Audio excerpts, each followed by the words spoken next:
dengan lumut atau Bryophyta. Lumut ini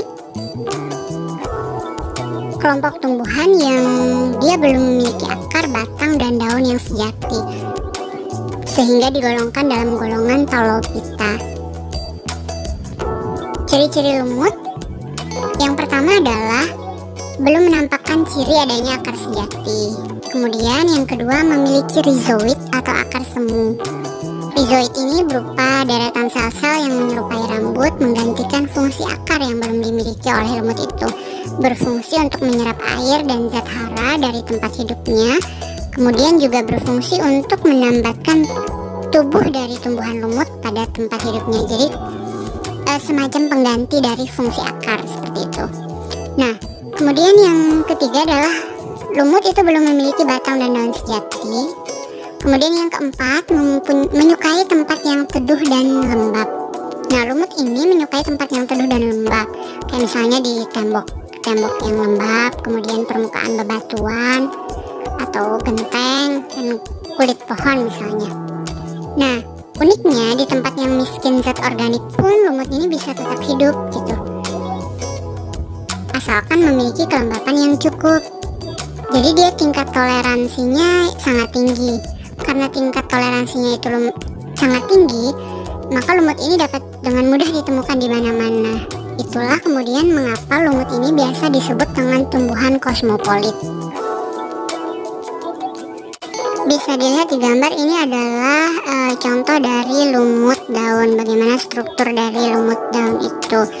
Kemudian ada juga lumut hati, bentuknya seperti itu.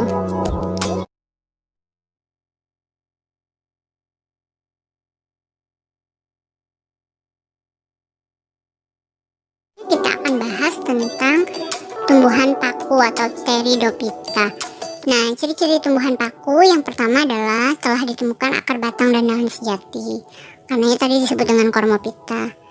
Kemudian batangnya memiliki berkas pengangkut. Yang ketiga, habitus atau perawakannya itu beraneka ragam. Ada yang kecil, kemudian ada yang besar, ukuran-ukurannya. Nah, yang berikutnya, berdasarkan fungsi dan ukuran itu daunnya bervariasi. Jadi kalau berdasarkan fungsi itu ada daun sporopil, ada tropopil. Kalau berdasarkan ukuran ada mikrofil dan ada makrofil. Selanjutnya, ciri tumbuhan paku adalah habitatnya di tanah, epifit maupun air. Nah, ini adalah contoh dari spesies yang masuk dalam golongan tumbuhan paku.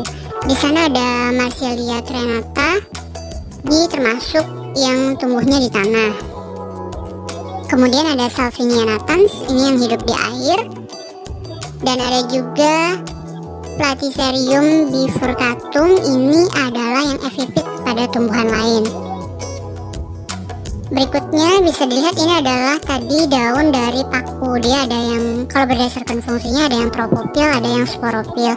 Tropopil ini adalah daun yang khusus berfungsi untuk fotosintesis, dia tidak mengandung spora. Nah, kemudian ada juga yang sporopil, daunnya berfungsi untuk penghasil spora dan bermanfaat dalam hal perkembangbiakan dari tumbuhan paku itu sendiri.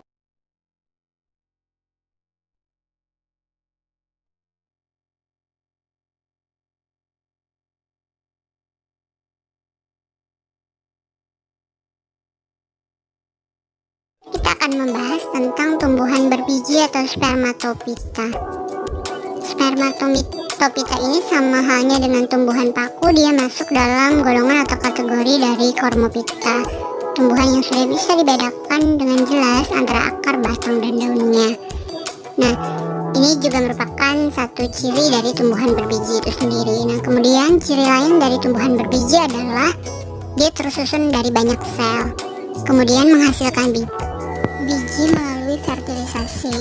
Yang selanjutnya adalah menghasilkan bunga sebagai organ reproduktif, dan yang terakhir adalah mempunyai jaringan pembuluh yang rumit. Selanjutnya, untuk klasifikasi tumbuhan berbiji atau Spermatophyta itu tumbuhan terbagi menjadi dua, yaitu tumbuhan berbiji terbuka serta tumbuhan berbiji tertutup.